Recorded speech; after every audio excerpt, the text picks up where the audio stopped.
À l'ombre d'une haie de filao, le lycée Louis Payen de Saint-Paul est dissimulé derrière de hautes grilles. Une forteresse à travers laquelle on découvre une œuvre architecturale moderne en forme de sextant. Est-ce un clin d'œil à Louis Payen ?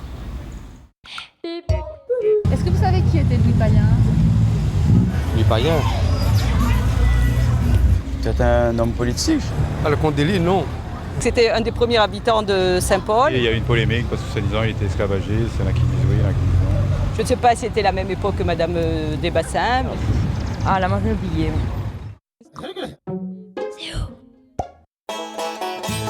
On sait peu de choses de Louis Payen et encore moins de l'ami avec qui il débarqua à l'île Bourbon en novembre 1663.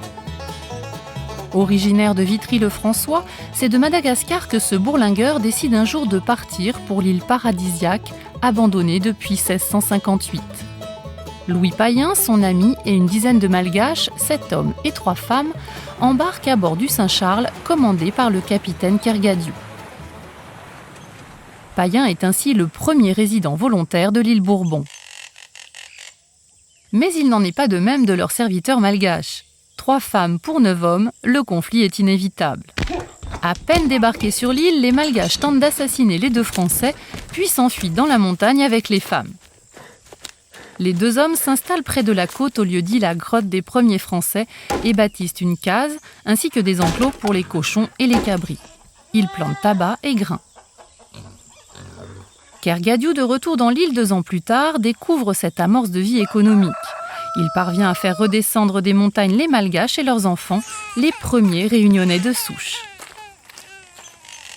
Mais pour Louis Payen, le cœur n'y est plus.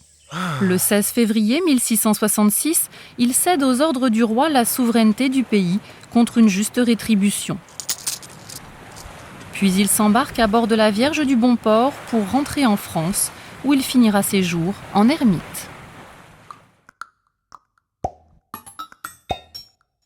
Hey.